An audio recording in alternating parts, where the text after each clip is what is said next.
one thing that always comes up is like, you guys don't have all the answers, but we don't. But what we do know is that the monoculture that we have now is not working. We know that.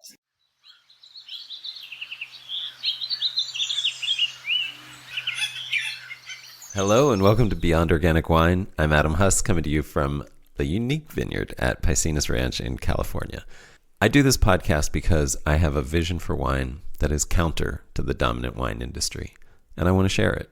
I want to see wine as an expansive and diverse cultural expression that grows out of unique characteristics, the ecology of specific places on Earth.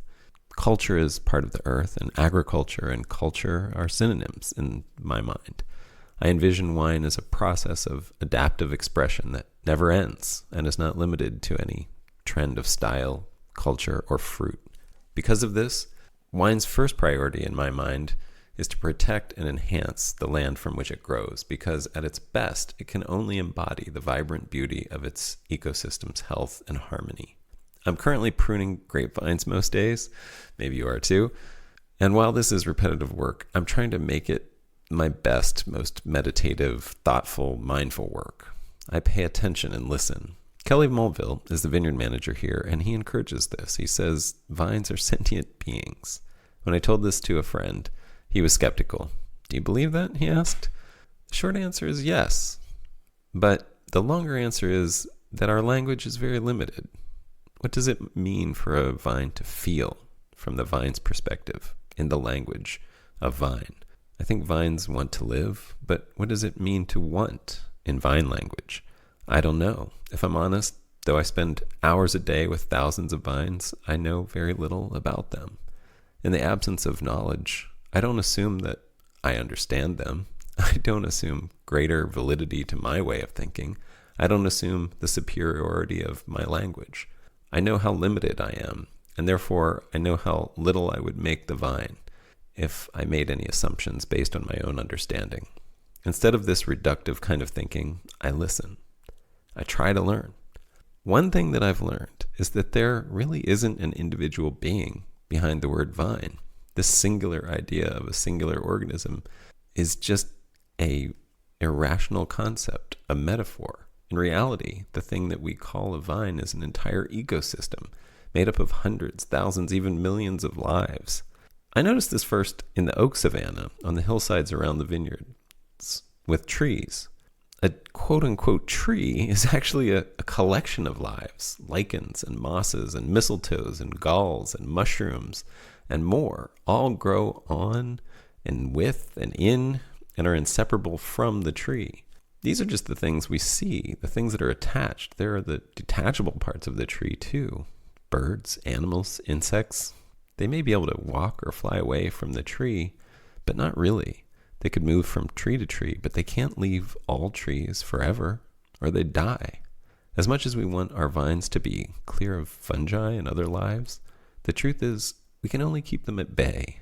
Every vine is covered from head to toe with lives, and one of those lives is mine.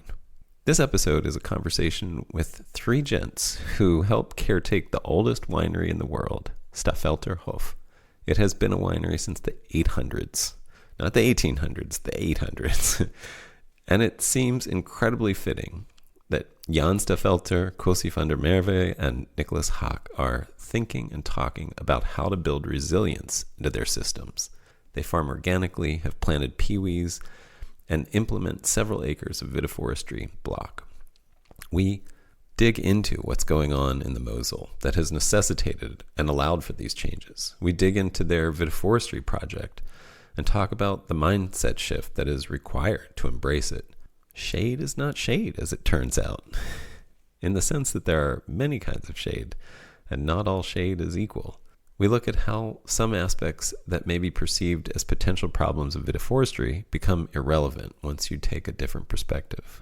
Monoculture has infiltrated the way we think, as it turns out, and diversity grows out of a change in thinking. Staffelter Hof seems to be embracing that Albert Einstein quote, "We can't solve problems by using the same kind of thinking we used when we created them." I hope this conversation helps inspire you to new ways of thinking. Enjoy. welcome, guys. Thanks so much for doing this. I really appreciate you having this conversation. I know it's evening time for you. I hope everybody, all the children are in bed now, safely and soundly. Almost. Almost. Almost. I just lost you.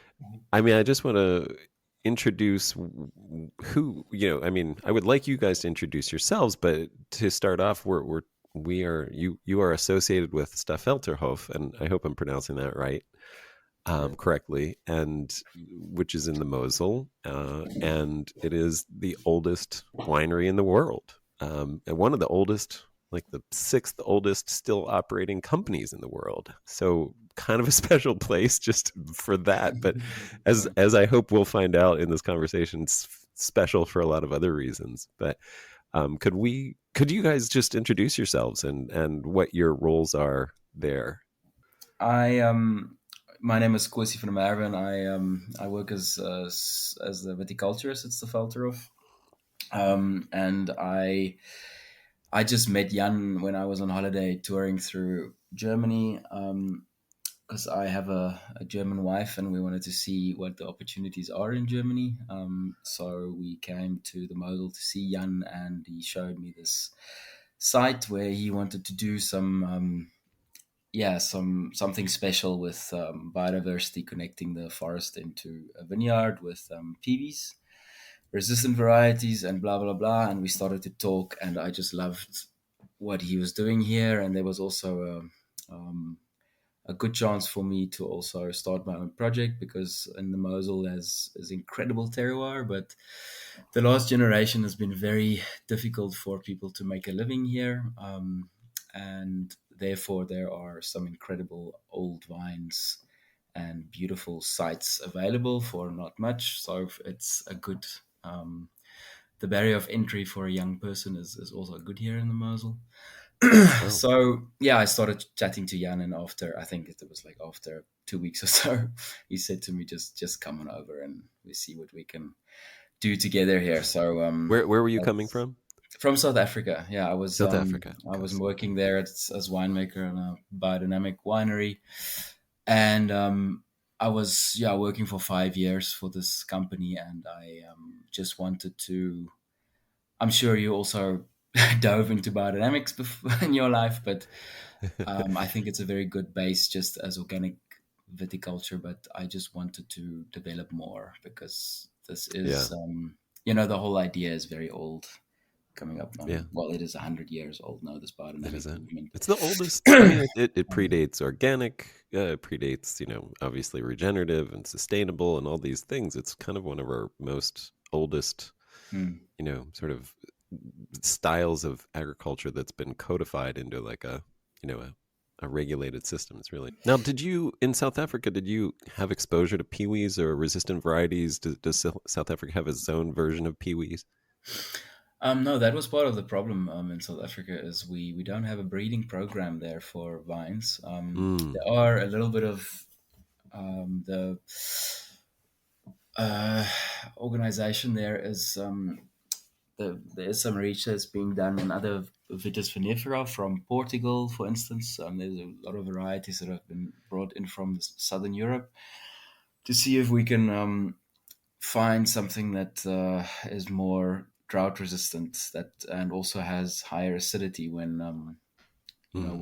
when it is growing in more drier, Well, hotter climates. But as far as PVs are concerned, I think we have two in South Africa at the moment, and it was brought in by independent winemakers the past few years. So it's not something that's really been researched into depth in South Africa yet. but I imagine Africa has its own species of grapes, right? Separate from Vitis vinifera.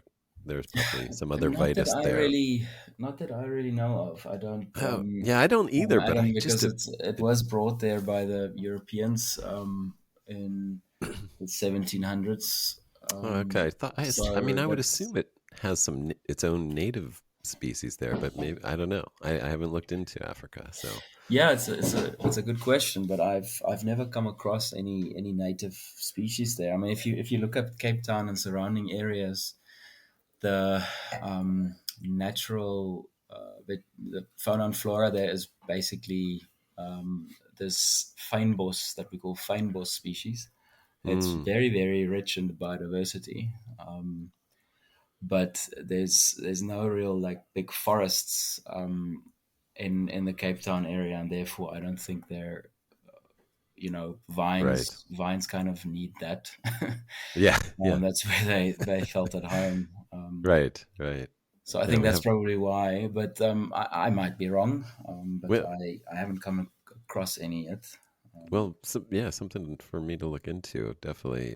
But one question before we go to Nicholas. But so, low barrier of entry for young winemakers in the Mosel is what I heard you say. Would how hard is it for somebody who's got an American passport to move to Germany? um, well, American is a little bit difficult. Have we found out more difficult than a Canadian passport? Oh Um, man, of course. but there are ways of getting Right, around. right. Are you looking? Are you looking to join us? I mean, maybe yes, yes. Jan, okay. Would you like to talk a little bit about yourself, Jan? Yeah, my name is Jan Matthias Klein. I'm the heir of Staffelter Hof Winery.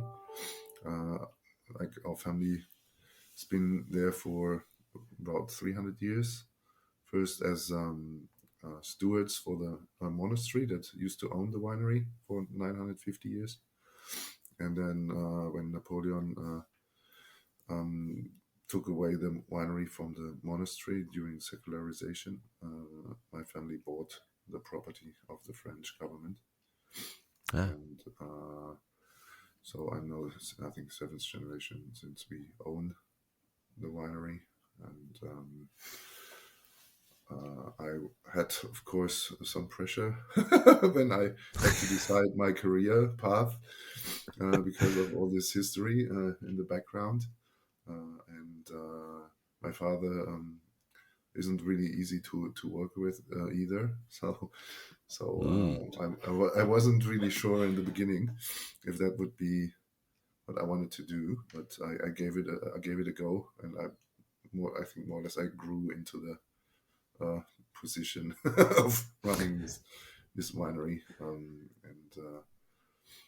On my way, I did some internships in Australia, New Zealand, in France, and which helped me to understand how special Mosel wines were. Because when you're just growing up in the valley, everybody thinks that the winemaker is the most stupid of the children that takes over the business. Because there wasn't really much perspective for a lot of wineries, or there's a lot of labor, at least for not so much reward. right. But yeah, I studied my first place where I studied viticulture was an organic farm. They have been farming organic since the 1950s, and that probably what determined my path going forward. So after I came back from my internships overseas, I slowly started preparing the conversion to organic farming as well. And Ah, so in 2011, we changed all the vineyards to organic farming. y- And then we started also using biodynamic practices to have healthier wines that need less spraying of copper and sulfur. And gotcha. and on this path, it was a lucky coincidence that Kosie came along in 2019 visiting our winery and then asking me for a job a few months later. And I think it's always great when you can work with someone that has the same ideas and principles, and you can achieve so much more as a team. Yeah. So 2011 is when you converted to organic, and what this was based on your own experiences, on the internships that you did and things like that. That's what I understood? Is that correct? Well, it was already. I think it was already my first job in the when I did the training for viticulture enology that determined that in 1997. The internships were more. They were not in organic farms. When New Zealand was a big company, it was because I studied. It was during my studies for economics and marketing. So for me, it was great to see how different the approach is in New World countries, how to market their wines. So, and in Australia, it was also just to that my last escape from the business. So I worked in a small, very small farm, and also helped out in the bigger farm on the weekends, just to learn about how to make Shiraz, for example, and some other varieties that we don't have in Germany. But it was not on organic farms. But for me, it was always clear when I get back home that I want to eventually farm everything organic. And the thing that it took quite a bit, like I came back full time in 2006 to work with my family. It's because in the Mosel, there's a lot of very small parcels, and we have just parcels of 700, 800 square meters, and your neighbors are not organic. It doesn't really work. Right. That you farm organic because of the drift of the sprays and all that stuff. So the first 5 years, I was swapping land or selling land and buying neighboring parcels in order to get bigger parcels that it makes more sense to go organic. Got it. So you have in a sense, more of a buffer around your perimeter, more of like a conglomerated whole that is a little more protected. Now, for example, with this big Vitiforestry project, that was a second land reform we had in our community, because there's a lot of abandoned vineyards since, like in the last 25 years, a lot of wineries stopped farming.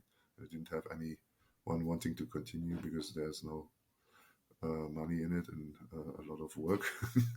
Right. And in order to get rid of these abandoned parcels in between the vineyards, they made a land reform that you could actually swap land with everyone in the area, and that way we managed to get this big block of 6 hectares where we started now with the Vitiforestry project, because nobody wanted to farm there anymore. So right. we managed to get it's almost like an amphitheater, like a really cool spot for this project, just because of this land reform, and that everybody thought it was not such a good site because it's southeast facing. But I think for climate change, it's perfect. There's also forest on top, so the water supply should be quite good in that part of the vineyards. And now we will even put more trees and hedges to connect the forest with the vineyards that are just below the forest. We planted some corridors to connect the forest with the vineyards. Yeah. So, I mean, and that's okay. I want to dig into so much of this with each of you already, but I'm trying. But since you brought up Vitiforestry, let's get to the third person who hasn't spoken here yet. Yeah, my name is Nicolas Haack, and I am an agroforestry consultant working for Triebwerk, which is a company I founded with a couple of friends of mine. And my background is that I studied organic farming at the University of Kassel here in Germany. And I met Kosie and Jan, I think in May 2011, 2021, sorry. It would have been nice to do that. But no, it was 2021. because I was actually taking part in a community-supported winery that was also back at that day at the Staffelter Hof. That's how we kind of got to know each other and slowly got to talking and getting to know each other, and just immediately noticed that there's common interests, and that was also for me the first times really going into depth with the whole topic of viticulture. My background is more in with animal husbandry, really, but since then it's been a really joyful ride and a deep dive for me into viticulture. And we have planted quite a few sites now in Germany, of course here with Staffelter Hof, but also in Rheinhessen and the Nahe Valley, for example, and I'm really happy about that. So you essentially, with this new Vitiforestry project at Staffelter Hof, you consulted on the design and implementation. Is that? Yes. Okay, that's what great. we did. Yeah, basically, yeah. So our process is to find out what are the goals, what are the ideas, and how can we get them into reality. That's the first discussion that we really have. And as Jan already said, big part of that was actually fostering biodiversity and bringing life into the vineyard. That was a very central part of this. And of course also the sustainable farming practices here. So just as equally important, I think the PV variety, the resistant varieties play a role here. And also later on implementing sheep for grazing to also reduce machine work in the site. So all of these things were kind of, we bring together and discuss how can we actually do that, how can we, bring as much life into the vineyard, and also have that with the new varieties and the sheep grazing. And fortunately, these things really work well together. So, it's not like sheep damaged biodiversity. If done well and grazed well, they can really be really beneficial, especially on these steep slopes. So, there's good things that will come here. Yeah, fantastic. So, well, and this is a question I guess I'll throw back to all of you, but with this project, okay, I mean, you were, I would guess, mainly growing Riesling. Is that a good assumption? Yeah, and now it used to be more than 75%. Okay. Now we are down to a bit more than 60% because we've planted a lot of new hybrids in the last 4 years. And did you plant those hybrids just like in normal vineyard blocks as well as in the Vitiforestry project? Yeah, we have another big block that has hybrids very close to that Vitiforestry project. Okay. And this year we also planted another site. Also, it's like probably 1.5 acres that we planted with PIWIs. Okay. And how big are these blocks? Like, how big is the Vitiforestry area? The planted, you mean, huh? Yeah, the planted area. It's about. We only planted in the 2 blocks. The one at the bottom is 1.4, no, 1.3. Well, with at the top, top, maybe. Yeah, and the one at the top is, but it goes to Kinheim, so if we count that, Probably 1.5. Yeah, so it's 2.8. Yeah. Hectares? 2.8 hectares of vines, yeah. Within the 6 hectares of land, yeah. Got it. Okay. But the idea is to plant more trees and yeah. more vines. More vines, also. yeah. Yeah. I mean, it's the not fully done yet. This exactly, and the corridors are also planned in depending on where they are. I mean, they also take quite a bit of space where they are, of course, not vines. So the corridors that we planned in, some of them are 3 meters, 4 meters wide, and then 50, 60 meters long. So, that's also a place that goes for biodiversity and not for production in that sense. Right. Yeah, this is so. Is any of this motivated by your biodynamic practice, which sort of encourages 10% of the farm given back to biodiverse cover, or is it something else? Did you just want biodiversity for your own reasons? I think that's probably a question that each of us can answer with our own perspective. But, I mean, Jan, what motivated you to do it this way?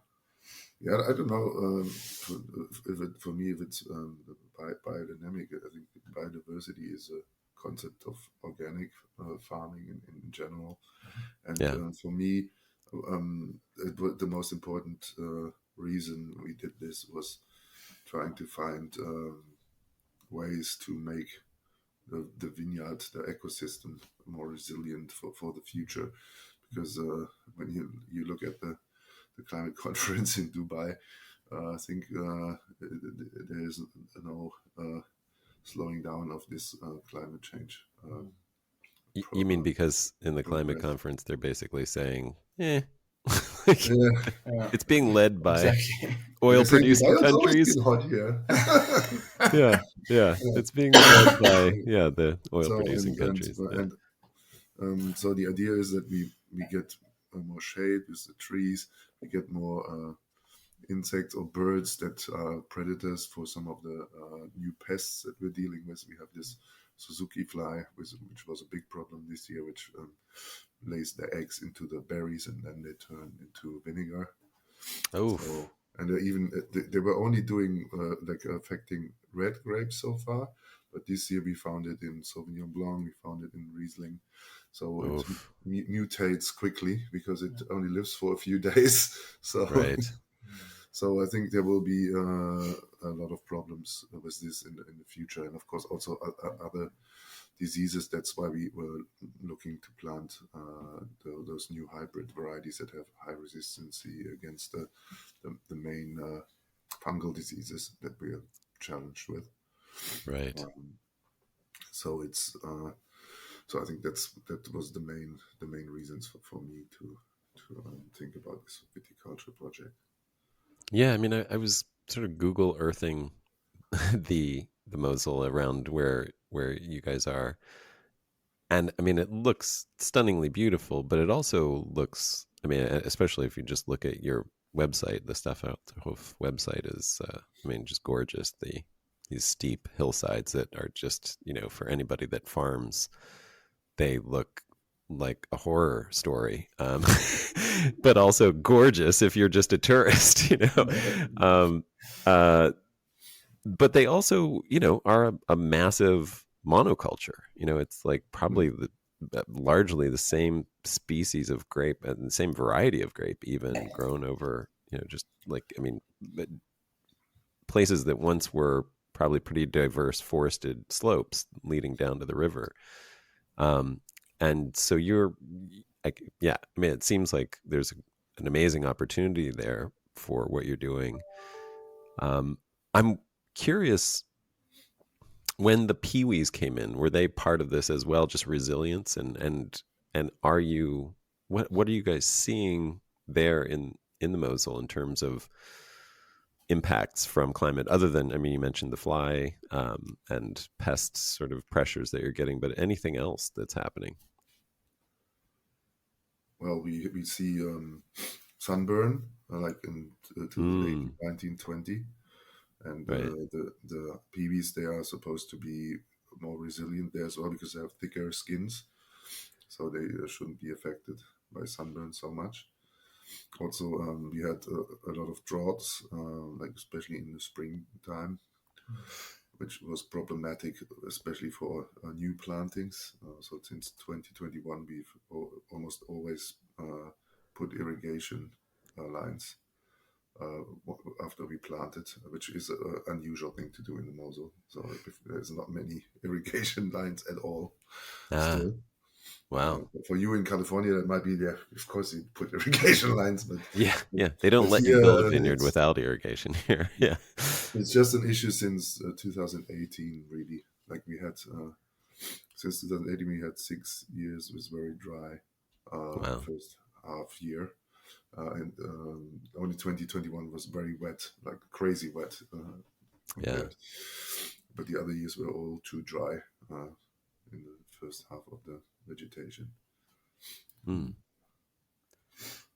Yeah, I think I don't think this is very unique, Adam, but the extremities of the seasons are really affecting our yields Yeah. to a really really big extent. I mean, just like Jan said, now the springs have been very very dry. But even in 21, when we had so much rain that we lost 70% of our crop because of constant Peronospora infections, even in 21, May was bone dry. So we were struggling to keep our young plants alive in May of 2021, and then it started raining, and it didn't stop raining. Right. So you like, I think this is the strongest driving force for this project is resilience, Right. because you need to be ready for every single scenario at the moment in farming. You Yeah. need to be prepared for it, and because our plants are standing in the soil where they are, you can't move them. You have to be prepared, for everything. In I think in this ecosystem way that we are going about this, where you are building resilience instead of just going in with water and irrigating, or going in with a spray tank and spraying. You Yeah. slowly building a system that can support itself. And I think that's, if you want to talk about biodynamics, that's from my lectures and from what I've learned. I mean, Nikki can maybe also talk a bit about that, but biodynamics is all about self-sustaining entities, right? You want to have a unit or a farm or whatever that supports itself in as much as possible with regards to inputs and whatever. We are still farming, but we want to do as minimal intervention as possible, and the only way that we can achieve that is if our site is resilient. Yeah. Yeah. And I mean, I don't know if you think about this, Jan, or all of you, as stewards of not only this land, but of a place that is, going on 1,200 years old. You'd hate to be the people, I guess, to to oversee its downfall, right? Like after having survived for this long, like does that play a fact? I'm kind of joking, but I imagine that actually is a real concern, like, or a real consideration of, like, this place should be at the forefront of resilience, at the forefront of looking to the future and how to survive for the next 1,000 years. Does that play a factor at all? Yeah, I guess that's what this long tradition means, that there have been always people that were thinking ahead of their time, and that's what we are doing now. We are the first to do this kind of project on that scale, and we want to, of course, we want to encourage other people to follow. If it works out as we think it should. Right. If we're still there, if we survive, Yeah. Yeah. the next few years. So yeah, I think my father and also my grandfather, they were both innovative characters for their time and for their generation. My grandfather, he actually was the youngest of 13 children. He was never supposed to be taking over the winery business, but he became prisoner of war in the fight in El Alamein in Egypt in 41, I think, and he was taken as a prisoner of war to Canada, and he had his family sent him books about viticulture and oenology to his camp, so he was actually studying from abroad. Well, don't waste your time in prison, son. Yeah. Right. So he also was the newest books that he got. So it was so he just learned not from the old people telling him stuff. So he learned from those new books. And when he came back, and they started with like 2,500 square meters. Again, because they had to share the whole vineyards between all the children. That's the Napoleonic inheritance law. So they started with almost nothing, but he was the first who put trellising in the vineyards in the Mosel, like in the flatter vineyards. People thought it was not possible because until then it was only single pole training, for example. So there was always innovative people, I think, in our family. That's why the winery kept going for so long. I mean, there's so much history that we could get into. I'm curious if you could mention why it has been difficult, like why people have stopped farming. What economic forces have made it unsustainable to continue to grow grapes there? Yeah, so it started in 1998, more or less. 1998 was a good vintage, but it was quite a big vintage with a lot of wine flooding the market, and that meant that the bulk wine prices were down. Also, the co-op. There's only one huge co-op in the Mosel, where a lot of farmers were just driving their grapes to, so they also paid less for the ton of grapes. And the same happened again in '99. There was another huge harvest. So then I think the bulk wine price was at in 85 pfennig, which is now 45 euro cent a liter. Wow. So it was disastrous when you think about that they work in steep slopes where you have 600 and 1,000 hours per hectare to work the farm. Wow. The vineyard, and that's when a lot of people already stopped and said, no, this is not sustainable anymore. And of course they told their children as well, or the children already knew because they didn't want to work so hard for almost no money.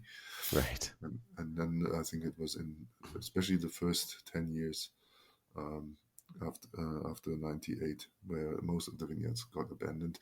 So there was bigger wineries were taking on some interesting sites. So the middle to bigger wineries were growing then. So now it's for quite a few, almost 5 to 7 years, it's balancing out at 8,500 hectares, and we were at 12,500 in '98. In the whole of the Mosel, yeah. Right. Wow. Got it. Okay. I mean, and I imagine some of those big bumper years were sort of at the beginning of some of the climate change that we've been seeing too, just warmer weather, better weather in the Mosel than had historically been there that created these bumper crops. Is that probably true? Yeah, not necessarily. Not necessarily. There was huge harvest also in the early '80s.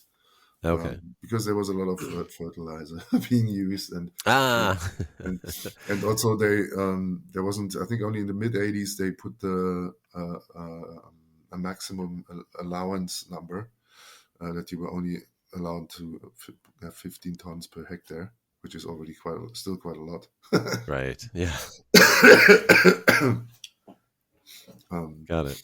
So in order to survive from a lot of wineries, it is necessary that they're producing at the highest end of the allowed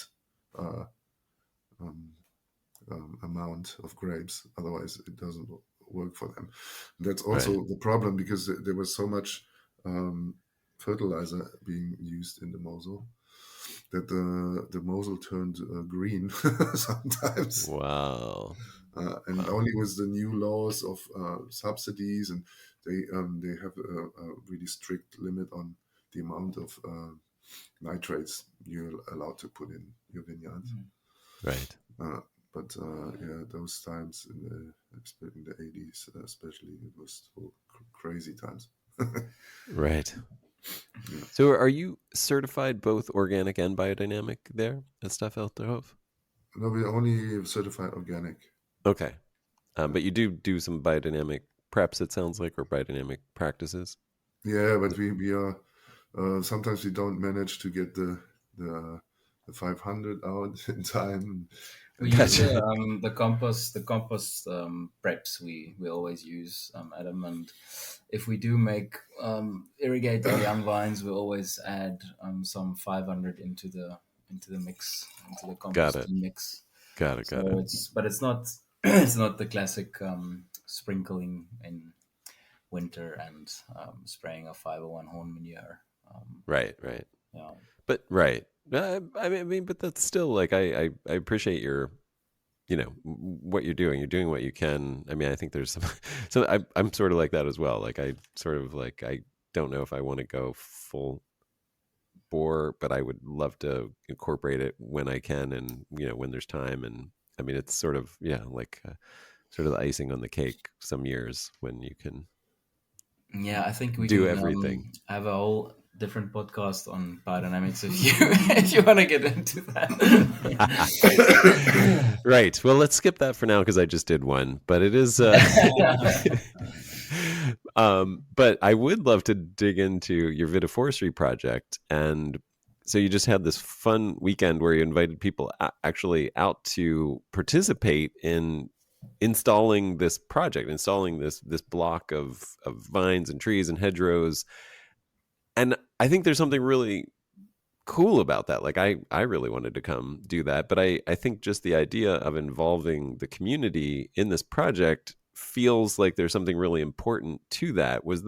Did that go into your thinking in terms of having that, or were you just looking for free labor?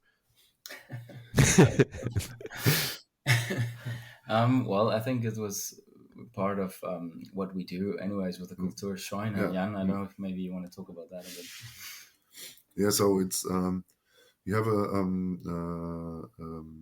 cultural association, and we do more than a dozen different events every year with live music, with lectures, historic lectures, and also with sometimes with cabaret or stand-up comedy stuff. And it came from that association that is also supporting this project of financing it as well, partly. Yeah, we said, well, we need to bring more people in this project. They can talk about it, and we made I think we made a good deal for everybody. They got to stay at our guest house, and we made really nice food and for them, and it was a very fun weekend. Everybody was really happy, I think, afterwards. Happy and dirty, full of mud. And I think so. Was it a wet weekend? It was. Yeah, before it was wet. We were very lucky. Yes, we had. Okay. We had 2 dry-ish days. It was pretty dry, and that week leading up to it, it was also pretty dry. And literally the next day, it started snowing. It was like we were done planting, it started snowing. That's amazing. So this cultural association, it's something that is just part of the winery. It's not like I mean, it's something that you guys do yourselves, not part of. It's not like an association that's larger, like that's part from the government or anything like that. No, it's a small association. We founded in 2017, so it's not. It's its own business, but it's it's non-profit. So if we get, but through this we can also receive donations and write donation receipts to people. Got it. So we can use that also for fundraising to when we want to continue with this project. If we need money, we can use this association for that as well. Fantastic. Yeah, I'm looking at it on your website. I mean, so there's more for people to dig into there if they want to see that, or even get involved in some of the events that you guys do. But I just think I think that element to any business, that element to a winery, especially, like having that community culture. I mean, a culture, more than just a community, but a cultural gathering and sense of, I don't know. I think that's really smart. I mean, I think it's really more than smart. I think it's really beautiful and also integral to the idea of agriculture and connecting people into where their food and wine and everything comes from. So I think I really enjoy that. But what was done that weekend? Like, what did you plant, and what's the projection for that spot? Yeah, maybe I can answer that question. Maybe I'll touch on to the question beforehand. We actually do a lot of this when we do plantings of our customers, that we try to get people involved. I mean, if the farm wants that, of course. But for us, it's really an integral part to also, get the community around it involved, and also bring education around this. And of course, planting itself is quite a lot of work, but also organizing everything beforehand is a lot of work too. So I don't maybe. We will probably save quite a bit of time working on that side, but it's not like that cheap of a deal. And right. Obviously providing housing and food and exactly. Everything else, all the planning and coordination. Sure. And the other thing is that you can't forget is European agriculture is heavily subsidized. Every stable built, every solar panel on the rooftop of a stable is subsidized. Every corn of grain is subsidized. Every vineyard is subsidized, but not vitiforestry or agroforestry per se in Germany. So we are actually structurally, So basically, you're not getting any money for that, even though we're providing quite a lot of the things that you should be getting money for, or other things are getting money for. So the ecological value of the trees, for example, is something that the EU gives money for. But we don't need to go into depth here. But to make it short, the German states don't basically use the money that the EU provides to actually support agroforestry or vitiforestry. So they do not. In mind, everything, every plant that has been planted, it's all basically out of the own money or out of Jan's purse or the company's purse. So it's a bit different than other projects would be. Yeah, I mean, and I think I'll just speak from our context. I know we have similar struggles here, and I think part of that has to do with the newness of things. I mean, we have a lot of subsidies for a lot of bad agriculture, I think, in the U.S., but no, very few subsidies for really good agriculture, very good ecological it has to agriculture. Be said that a lot of the plants that we did get for this project was from initiative from our local government called More Green Through the Land Reform, basically. Oh, great. Okay, which is actually incredible, because there's a lot of old school and backwards things that we always complain about, but this was really incredible that we could and also we talking to Nikki, I mean there's a list of things that we could get, and it was actually quite a good list. Of course a geek like Nikki would complain about the diversity of the plants that was in there, but we could build these proper hedges with proper biodiversity and with these plants that we could get from the land reform. So that was incredible. Can you talk about the specifics of what you did plant and how you planted it, like spacing and any all the details like that? I'd love to know sort of what it looks like. Mm-hmm. So first, I think we have to realize what the site looks like. So imagine having a south-facing steep slope. I don't know how many degrees would that be. It's 40 at the bottom, 50. Yeah, 40 to 50 degrees slope, proper slate soil there. And then on the top we have this forest that was mentioned before. And then every 50 to 60 meters you have a road dividing this piece of land, which is about 300 meters long. What we did is plant about 300 meters in total of hedges at 3 different parts of the plot. and they go from the top where the forest goes right down to the lowest part of the vineyard. So they Trees, run with the slope as opposed to exactly. like on the contour. They're not on contour because Right. also the vines are going against the contour or with the slope. Right. That's the way you farm here. Can I ask? Sure. I'm sorry. I'm just going to dig into that because this is a question I have. Is that due to the fact that you generally have enough rain and there's no reason to plant on, like a sort of key line planting? Well, to be honest, in that steepness, you have to terrace the whole site, which I think is, it's also again a lot of cost. Enormous And expense, yeah. I mean, there's quite close involved. There's this terraced site, which I'm not sure too many people are too happy about, like the effect of it. So I'm not sure if the slate soil is actually really structuring enough. Yeah, exactly. And it actually drains quite well. The slate soil does. Got it. Okay. I think it's something to really look at on other soils maybe.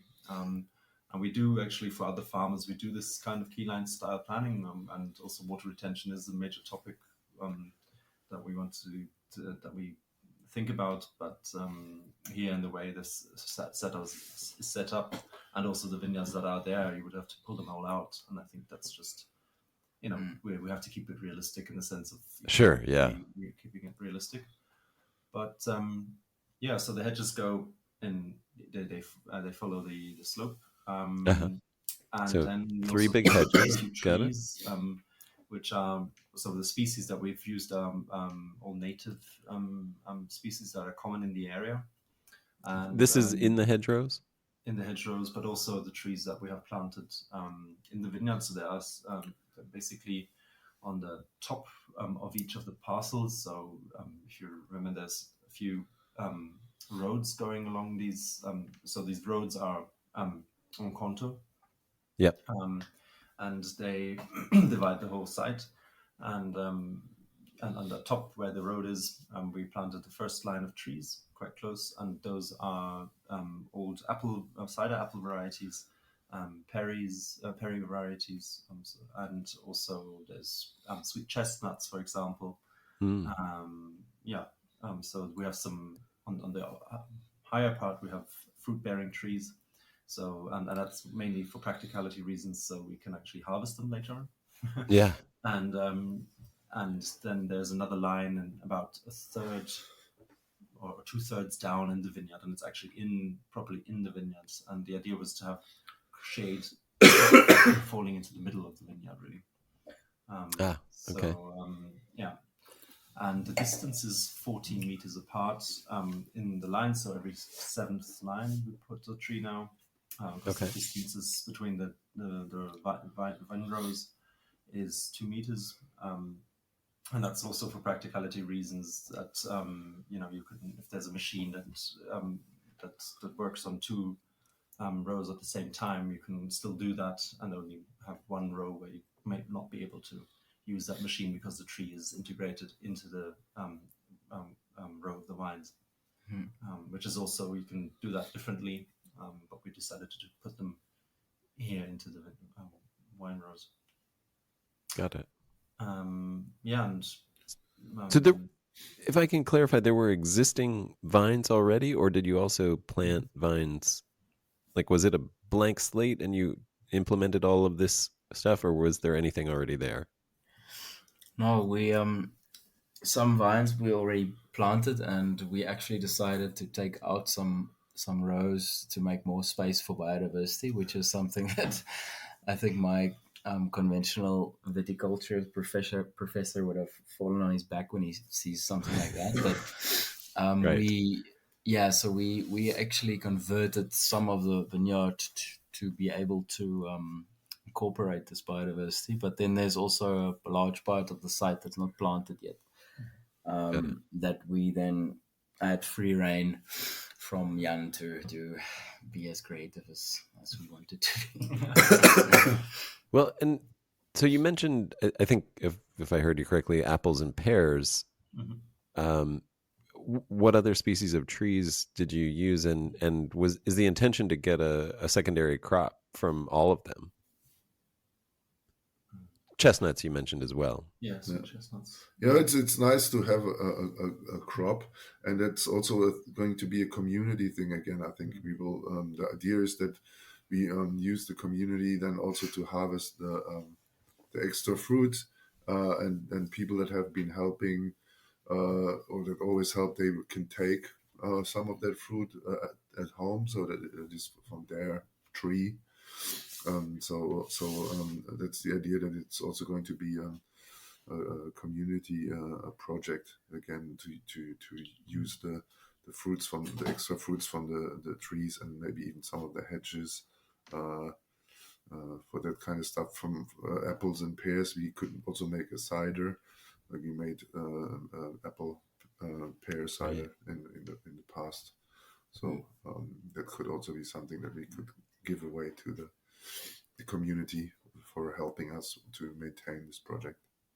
And you are maintaining a flock of sheep that help with everything you do in the vineyard, I imagine. But how do you maintain them, and how will they incorporate into this vitiforestry thing? I'm imagining in the same way, but I guess my other question was, were you thinking of incorporating anything else, like pigs who might eat apples and chestnuts and pears as well? Yes, that would be lovely. It would be lovely, but it's a bit difficult in Germany, huh? Ah, yes. Yeah. There's a African swine flu is around, and it's basically, to make it short, it's very almost impossible to keep pigs outside nowadays. So.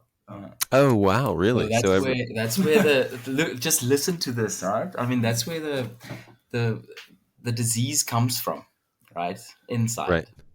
And now we're not allowed to have them outside anymore. It's wow. God.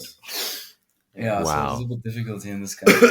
The Germany is a large producer of pig meat, and it's very industrialized, and that's why they have a strong lobby, and they're very afraid of that, because if one of the animals has it in the stable, you have to kill all of them, which is horrible in itself. But it's a very highly infectious disease, and that's why they try to eliminate as much as possible. They were also killing or culling a lot of wild boars when it first appeared. So they're going full Monty on this. Yeah.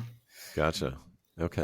Adam, but to answer your question about the animals, is we've done some trials with Uson sheep, so a smaller breed sheep. Jan has a different one also in mind. What was that? Shropshire, yeah. Shropshire. So we've done our research on them. We actually don't have our herd yet, because we want to get the vineyard and the site ready for them before we get them. Got it. And what I mean by getting it ready is a part of this vineyard is already on a high cordon, which I think we've been pretty happy with how it's performed, because this year we had a good crop out of it. I think if it wasn't for the insects, then it would have been pretty stunning muscaris, and also quite a good crop. And it's also nice how we are doing it, is it's basically on a high cordon, and then there's 2 wires just a little bit higher from the cordon. So the vine shoots are basically growing over these 2 wires, if you can follow me now. Yeah, like a V. And it's just supporting them in the beginning of the season when it's still quite brittle. And then when the shoots lignify, then they just hang over. And the idea is then that the sheep will tip them for us then when they start lying on the ground. So the shoot, the bunches will always be in shade as well because of the system, which is also something that's pretty cool. And then of course you also have this space at the bottom where you can eventually think about planting some vegetables, because we are not necessarily having to drive through every row in PIWIs, because we spray them maybe 2 or 3 times, and you don't have to go through every row. because it's a drift spray if you spray them, so there's potential there. Nice. And we are also then looking at converting the rest of this block that was planted on the normal VSP system this Right. year to the high cordon. Got it. So we just want to make sure that we are ready for the sheep, I think, before we get them, because I also grew up on a farm where we had a lot of animals, and I think we all have experience with animals, and you have to be ready for them. Otherwise, they cost you a lot of money. Yeah. By eating your vines or something like that?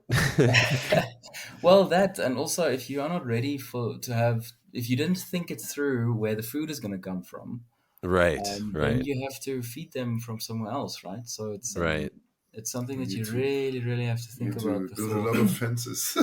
Fences right. as well. You don't want to be spending your weekends chasing sheep around the village. So it's something that we've taken our time with, and Yeah. also, Could be something for the tourists. chase Pay for sheep. that. Exactly. Chase the sheep back into the vineyard. Yeah. And then one thing that we didn't mention yet with this, we are not done with this site, right? So there's a lot of things Right, that still needs to be done. What we right. what we all are also very, very excited about is this idea of having a multi-fruit site where so we have at the top of this site we have a flat bit that then connects to the forest. This is where we have our compost site, and this is also where we will probably have the sheep then to overwinter. Got it. And in this flat bit we have space for I would say about 100 sets, maybe 1,000 square meters of land that we want to incorporate a mixed fruit site. Um, what makes it so exciting for us is this idea that you plant different vines in there, you plant different cider fruits, whatever, stone fruits, something that you can make a product out of. If that's now a pet nut or a dry product or whatever that the season will decide. Mm-hmm. But to then have a site that has different fruits that have different sensitivities to different fungal diseases, to different weather conditions, to whatever, so the one year we will have more cider apples than pears, or one year the vines will shine, or to actually have an example of this mixed fruit garden where we can say, hey, when I was speaking to Nikki about this the other day, I said to him, just imagine that you can have 5 different vintages of this mixed fruit site next to each other, and look at this from a perspective where you say, okay, and this year the apples were doing very well, and that's taking the lead. But then you might get to a point where you actually have the same amount of crop every year, but just enough. One fruit will take the lead this year, and the other fruit will take the lead the next year, just because of the diversity of climate. Yeah. So that's something that we are very, very excited about to get going, because of this idea of being more resilient, not just in the vineyard, but also from a business perspective, right? Like Yeah. that you have a product every year. Right. Right. Yeah. It seems like diversity is kind of the only ecological solution to the extremity that is coming, and that is already starting. Yeah. Yeah. Now, can I ask, what are the PIWIs that you guys are working with and planting? So we have Muscaris, which is Muscaris. Okay. a muscat type Mm-hmm. of grape. Then we have Sauvignon Gris, which is Yeah. similar to Pinot Gris but with more acidity and a lot bigger bunches, so there's no problems with botrytis. Uh-huh. Probably the one that's doing the best so far of the ones that I've we heard good planted. things about it. Yeah, and then we have Sauvignac and Uh-huh. Sauvitage. So they are both Gosh. from the aroma our perspective is between Riesling and Sauvignon Blanc. Okay. And then there's Donau Riesling, which is the one that is closest to Riesling, but the resistance is not so great as in the other ones. Right. We needed to have some though, so to just see Yeah. how it goes. Do you? Then we also planted another white one, quite a new one called Calades Blanc, because it has a resistance also against black rot. Black rot is a new disease that we are dealing with in the last 20 years only. Oh boy.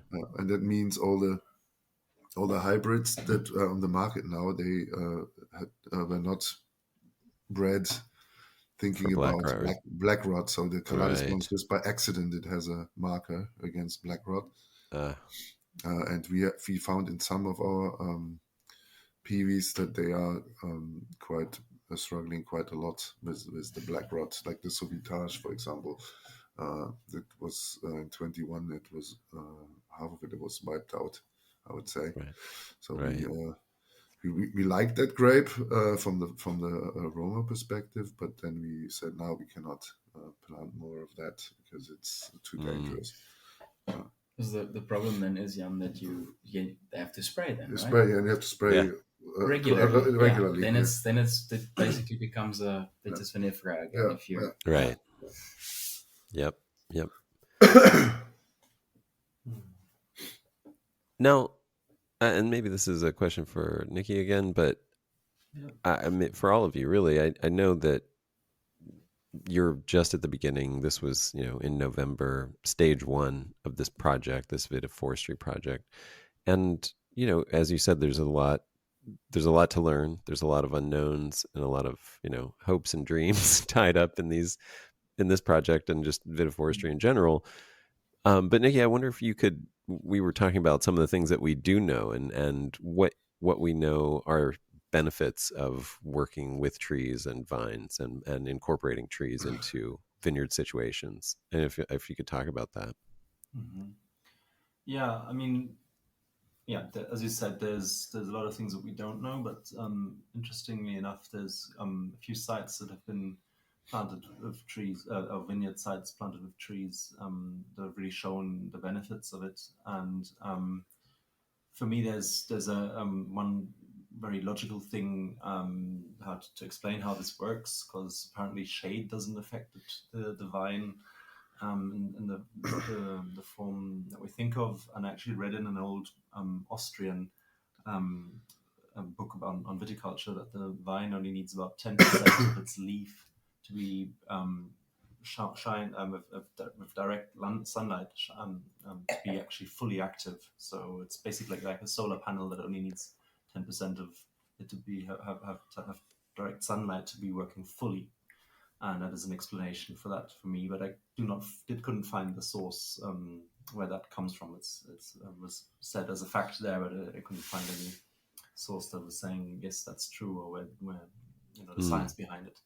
But anyway, so this seems to be a thing that's been known. And if we think about where vines actually come from, they are, of course, a plant that needs trees to, or will always look for trees or something to climb on.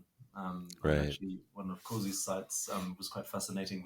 We pulled out an old vine that was like climbing 20 meters or crawling about on the floor or 20 meters until it found this birch tree, which it then actually went up into. There's this very old connection, I think, between trees and vines that we don't fully understand, but I think there's a lot to be said for that. Beforehand, we were talking about mycorrhizal connections, but also I believe there's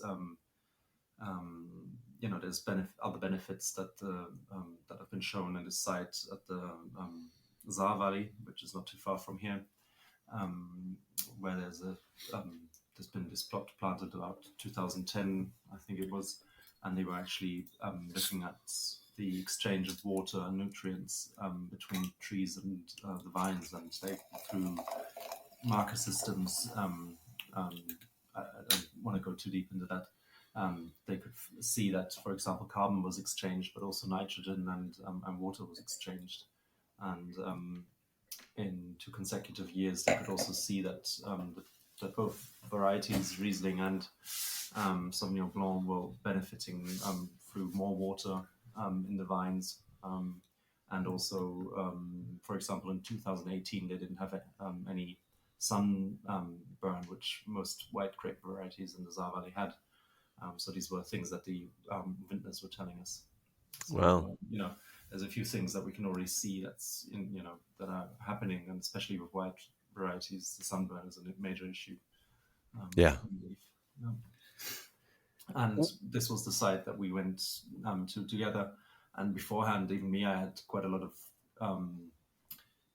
doubts. If I was thinking, in Germany, grapes only grow where there's a lot of sun, where there's a lot of warmth, and I was thinking, oof, do we really want to go that? Is that really a smart thing to bring shade into the vineyard? And I think we need to talk about shade is not shade. There's different shades and Right. different forms of shadow, and it really comes down to the management also of the tree. So, Right. how else do we plant the tree? Which species do we plant? A different tree canopy, leaf canopy will make different shade again. There's different light also penetrating the leaves. For example, the color of the leaves makes the difference of how much light is actually still going through that. So I think there's a lot of research to be done to see what kind of light spectrum does the vine actually really need, and all that. We can see from those sites that these that the vines performed really well. And there's also another one in the Domaine de Restinclière, which is close to Montpellier, which is very different. It's south of France, but they can show there that the vines perform better. And this aspect of resiliency has really shown there that they just never have the top yields, but compared to a good year with the normal vines, the vines without trees. But what it shows is that the average, the volatility is not that high. Okay, so you don't have these years where you, especially economically, really crash, and and the medium level is on average higher than the volatility because of the high volatility there through the effects of climate change. You might have a good year, then the yields are great, but the next year might be a bad year and they are really, really, really low. And this is, of course, economically really hard for a company to sustain. But if you have the more, the volatility just not that high, you will be set up better. And I think that's the key message. I think we need to think that through the effects of climate change, we will not have these years anymore. The good year will be the odd one out, really. It's not going to be the new norm, and we have to think that the bad years will be the new norm.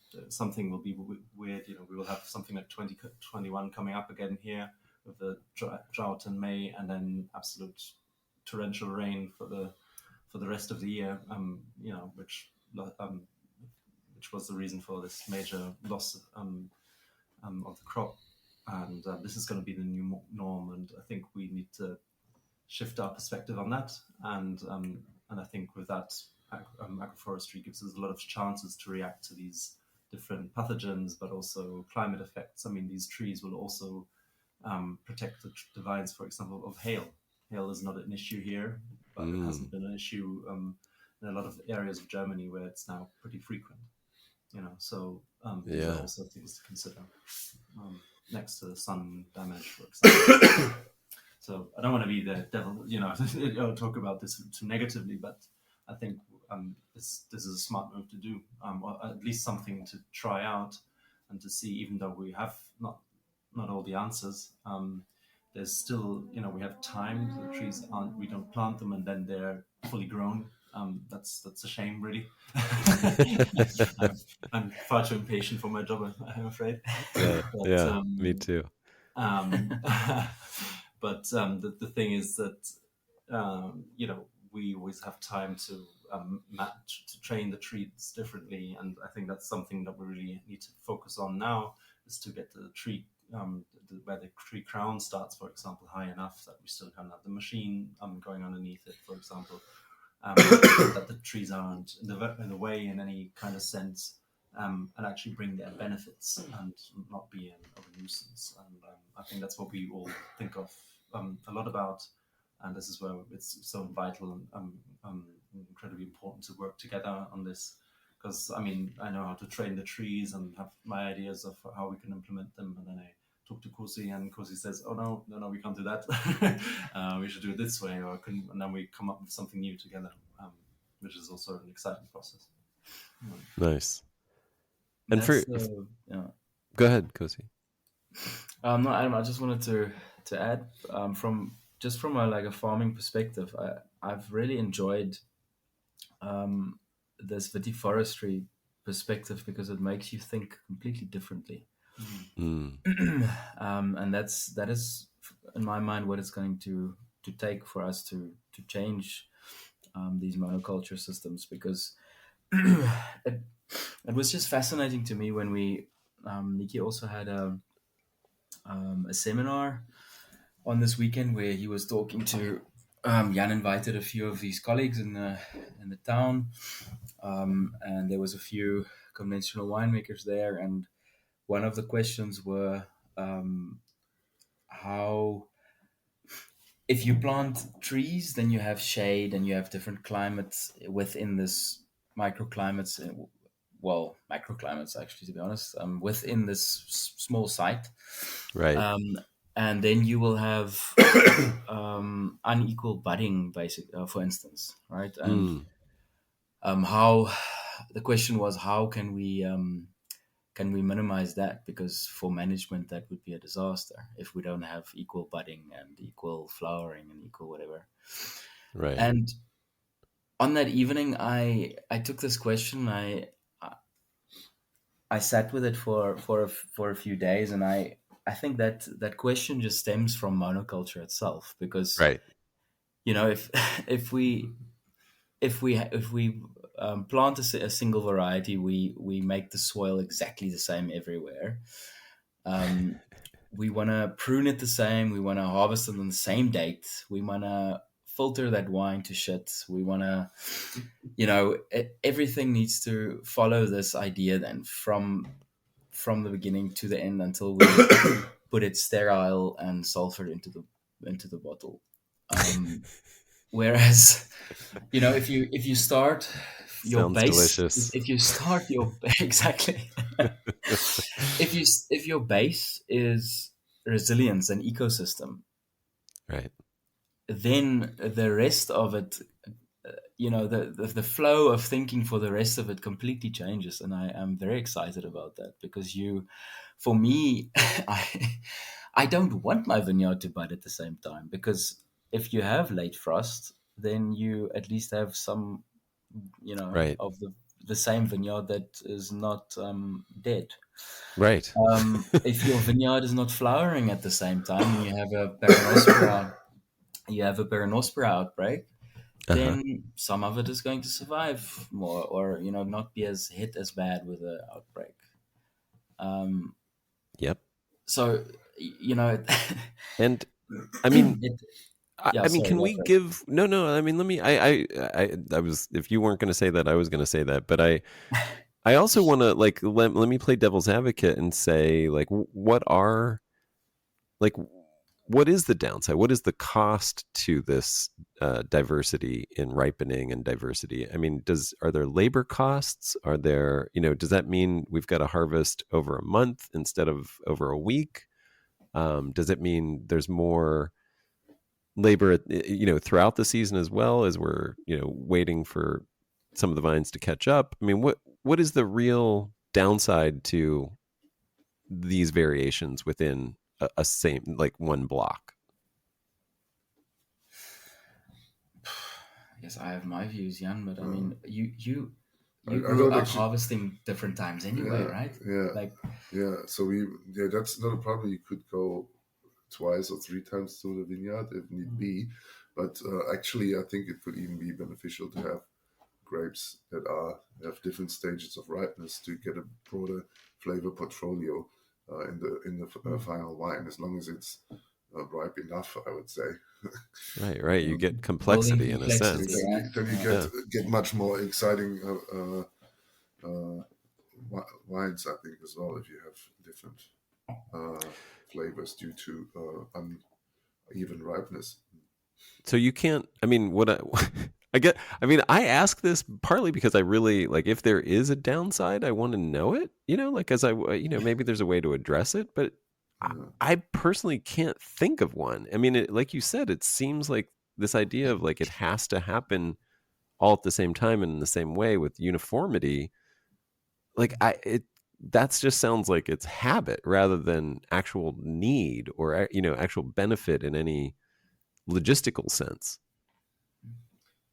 Am I wrong? Like I think if you make a wine for a specific market, right? Like so you can have. I think it makes a difference then. If you need something to taste like it is in a box, right? Then you need if you to want make it to be the like exact that, same right? thing all the time, Yeah, right? exactly. But I think Jan's business has been, or Staffelter Hof, since Jan took over, he brought in a lot of natural wines, and the natural wine market has been very supportive of his ideas. And I think just how it's set up, these kind of wines that have a bit more soul, and it doesn't always taste exactly the same every year, can easily fit into this market. And couldn't you achieve consistency? Like if you really did care about consistency, or if the market was really, driven specifically for your wines by consistency, could you achieve that in other ways, by blending, by having, non-vintage wines where you're holding over a wine from a previous vintage to blend it with the next vintage? I mean, similar, like this is where the whole tradition of champagne came from,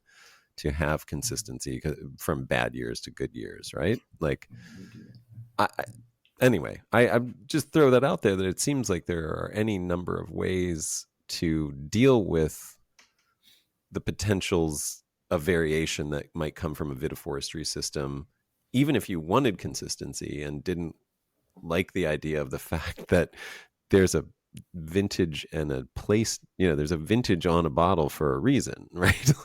It's meant to be a reflection of variation. But yes, I mean, to me, the soul of wine is that, like, where we put a date on it for a reason. It's not just like an arbitrary thing. Like we are implicit in wine is the expectation of variation and the embrace of that, because we're reflecting nature. We're reflecting a time and a moment in the universe.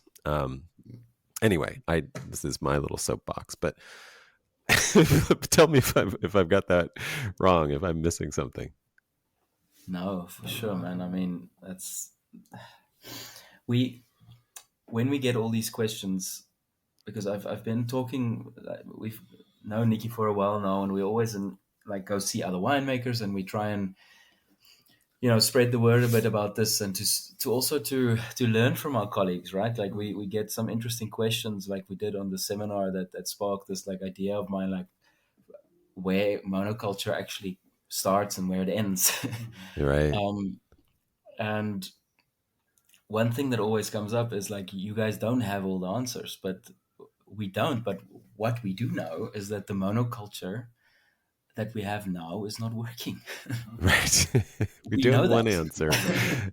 So that the whole, if you have a argument with someone about that, the standpoint is already faulty. Right. Yeah. Yeah. Yeah, that's well observed. Well, guys, I what would you like to talk about? What you guys are doing? I mean, what have I missed asking you?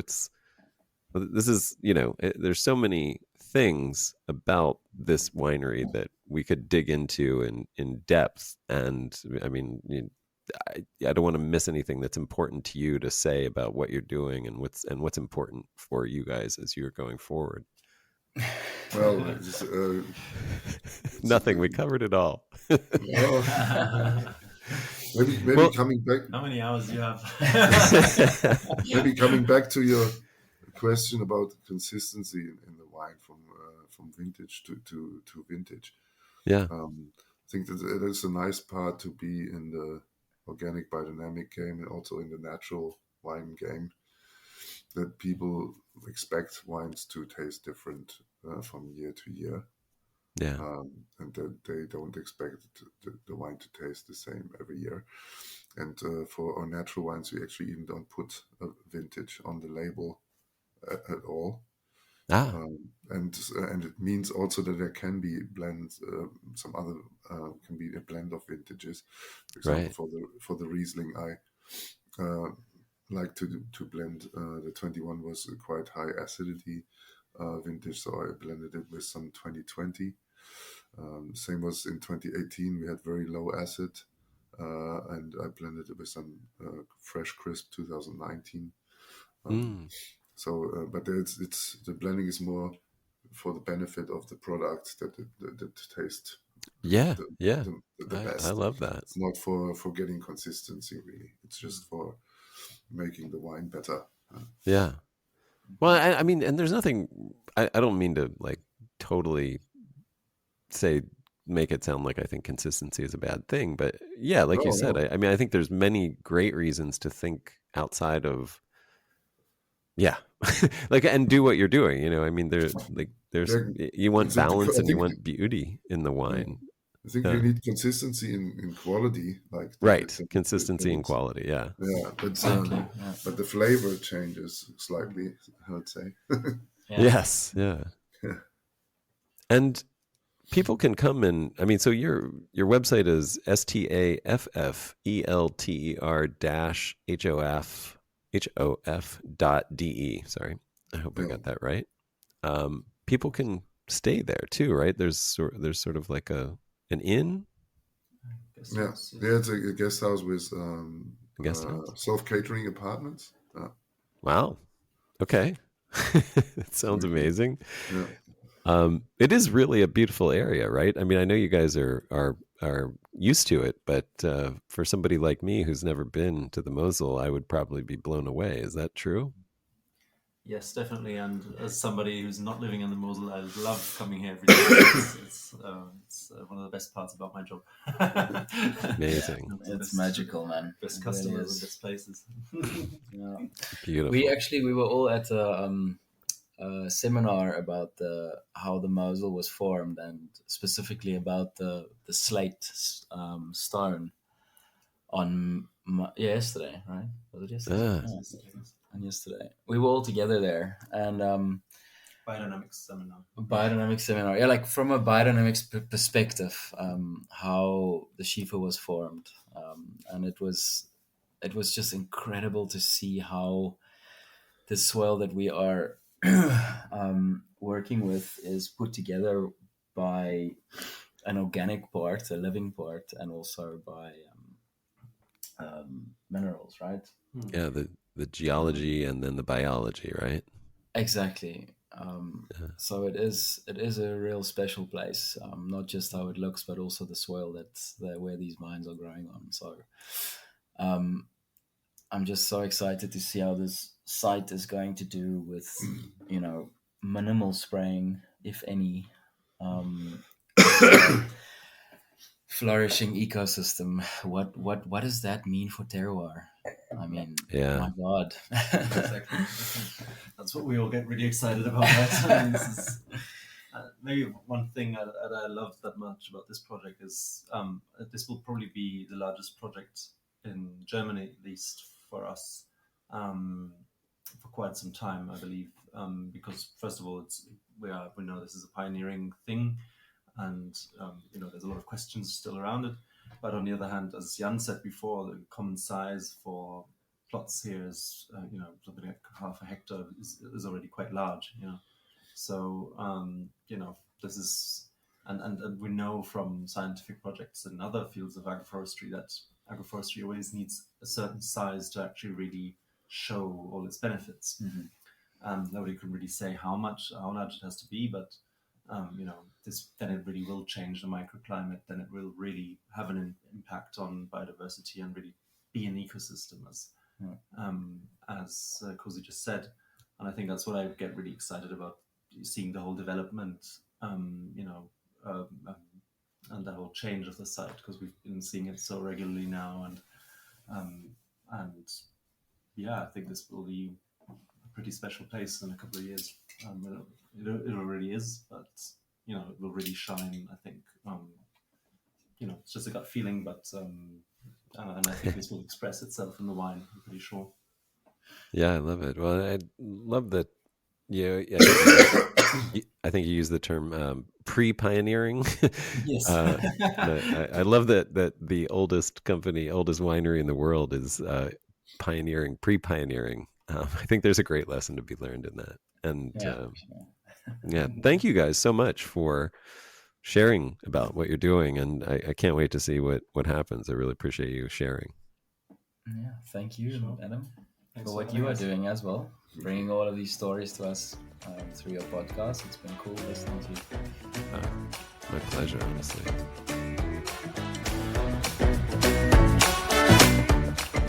Thank you so much for listening. I hope you enjoyed that as much as I did. And as always, I hope that this podcast doesn't inspire you to hope, but that it inspires you to action. One of the kinds of actions that you could take to support this podcast is to leave a review. You could also join our Patreon community. Thanks to all my Patreon subscribers. You're so vitally important to making this podcast possible. And there are many other ways that you can support. You can learn about those by going to beyondorganicwine.com and checking out the support page. Thanks a lot.